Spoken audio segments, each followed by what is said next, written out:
Hi everyone! In this video, I will show you how to type the Roman numerals in Microsoft Word. So first, open your Word document, and here you have two options. The first one is to go to Insert, then click on Symbols, and select More Symbols. Now go to Font and select MS Gothic, and go to Subset and select Number Forms.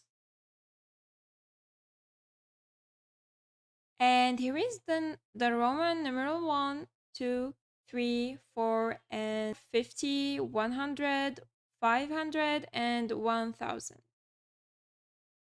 So to insert one of them, just click on it, then click on Insert, then click on the next one and click on Insert again.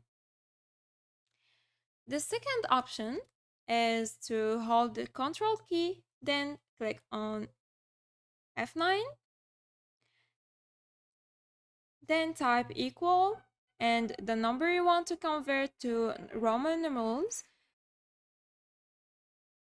Let's type 72 for example, then backslash, star, and Roman. Now right click on the field and select update field. And here is 72 in Roman numerals. And that's pretty much it. I hope this video was helpful. Thanks for watching. Goodbye.